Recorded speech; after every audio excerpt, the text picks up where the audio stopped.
नमस्कार, मैं हूं ब्रिज द्विवेदी। एग्रीमीटर के इस खास शो में आप सभी का स्वागत है। आज के एग्रीमीटर में हम बात करने वाले मक्का की।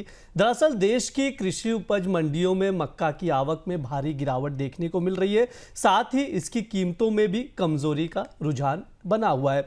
ऐसे में मक्का की बैलेंस शीट क्या कहती है आने वाले समय के लिए, उसकी कीमतों का आउटलुक क्या होगा और घरेलू एक्सपोर्ट डिमांड कैसी है, इन सब पर विस्तार से बात करने के लिए हमारे साथ जुड़ रहे खास मेहमान एग्रोकॉप इंटरनेशनल के head research Inderjit Paul ji. Sir, बहुत बहुत स्वागत है आपका द बोनस में।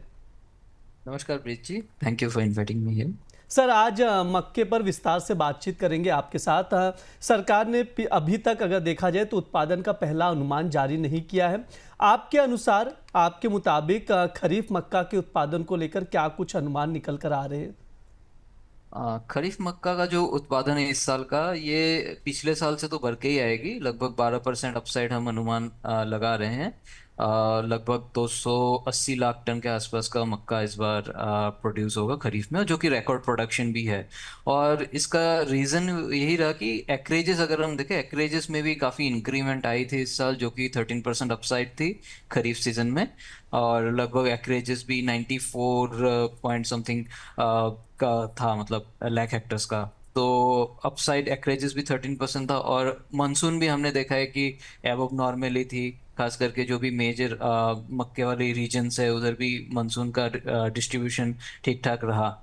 तो उस हिसाब से इवन जो फील्ड से भी हम लोग, जो किसानों से जुड़े हुए हैं, उनसे भी बात करते हैं, तो उनका भी रुझान इस बार मक्के की तरफ ही रहा। क्योंकि मक्के का जो एक प्राइसिंग था, लगभग उनको एक सस्टेनेबल प्राइस मिला पिछले 2-3 सालों में।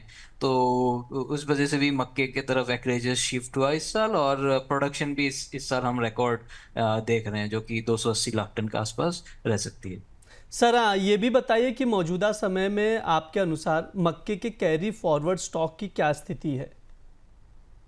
मक्के की कैरी फॉरवर्ड स्टॉक, जो कि इस साल के बिगनिंग स्टॉक जो भी है पिछले साल से आए हुए हैं, तो लगभग साढ़े बाईस लाख टन की हम एक्सपेक्ट कर रहे हैं।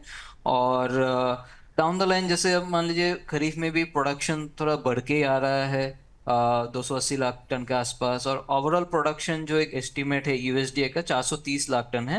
हालांकि गवर्नमेंट का अभी तक कोई एस्टिमेट रिलीज हुआ नहीं है, बट मेरा अनुमान यही है कि जो भी गवर्नमेंट ऑफ इंडिया का एस्टिमेट रहेगा, ये पिछले साल से काफी बढ़ के ही रहेगा, जो कि लगभग 450 लाख टन का एक एनुअल प्रोडक्शन एस्टिमेट दिख सकता है। तो अगर वैसा रहता है तो इस साल का कैरी फॉरवर्ड जो यूएसडीए के हिसाब से 14 लाख टन का जो दिख रहा है, जो कि पिछले साल से कमी दिख रही है, ये नहीं होना चाहिए। लगभग पिछले साल से थोड़ा अपसाइड ही रहना चाहिए। क्योंकि इस बार लगभग आपका पिछले साल से 30 लाख टन के आसपास ज्यादा मक्का का पैदावार है सिर्फ खरीफ सीजन में। इवन अगर प्राइसिंग भी सही रहा और जिस तरीके से पॉलिसीज भी बनी हुई है इथेनॉल की, तो प्राइसेस भी एक ठीक ठाक मिल रहे हैं फार्मर्स को, जिस वजह से आपका रबी सीजन में भी इसका एरिया इंक्रीज हो सकती है।